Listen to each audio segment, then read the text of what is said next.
Alright, my good people, now welcome back again to Anointed Lady TV. We don't call your screen, we don't call your side with another legit intel, with another breaking news on the things and things where they go on for inside with nation Nigeria. The cocoa now be say, one country person where they go by the name Aisha Yesufu.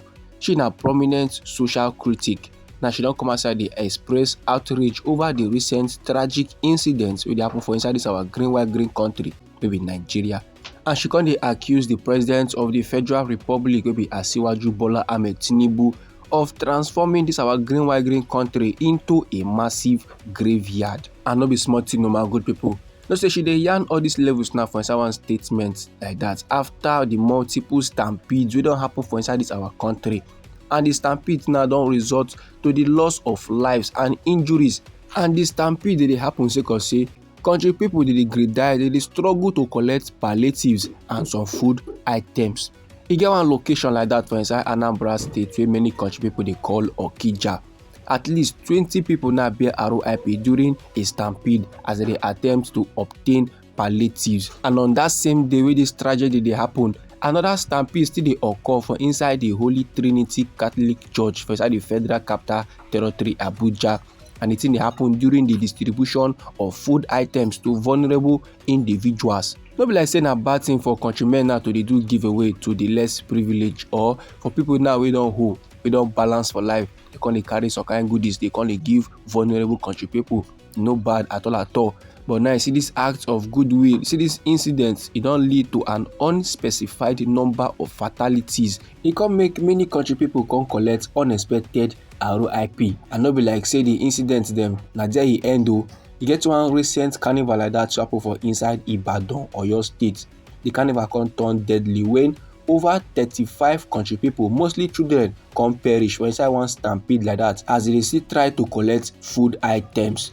Now, reacting to the tragic incident them, reacting to all the stampede we don't claim the lives of innocent country people, this activist wey dey go by the name Aisha Yesufu come carry am go her social media handle for the popular social media platform wey we know as X. And for inside the post wey she drop, she come dey condemn the development and she come dey criticize the administration of our President Bola Ahmed Tinubu.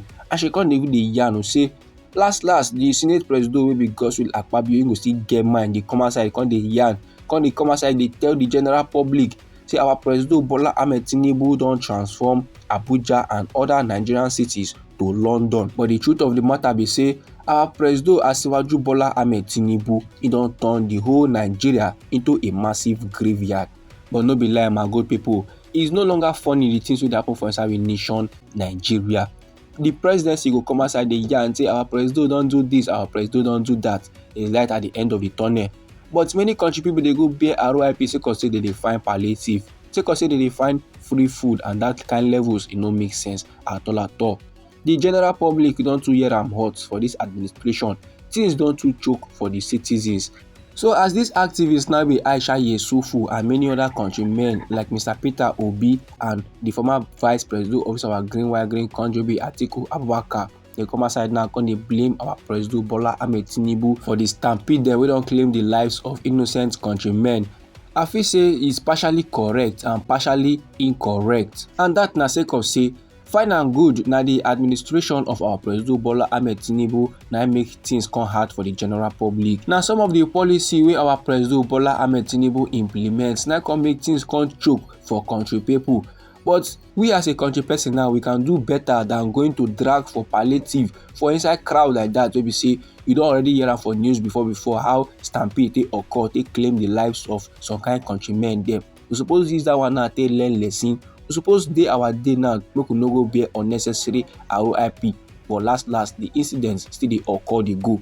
Anyhow you see this matter, my good people, or anyhow the thing be you for body, feel free make you drop am inside our comment section. Meanwhile, as I'm talking to you right now, my good people, the Minister of Information and National Orientation, Maybe Mohammed Idris, he now don come outside the yarn say make country people no blame our President Bola Ahmed Tinubu or the reforms, these policies now wey he implement as the cause of the multiple stampede wey don lead to the loss of lives in 3 locations across our green country wey be Nigeria.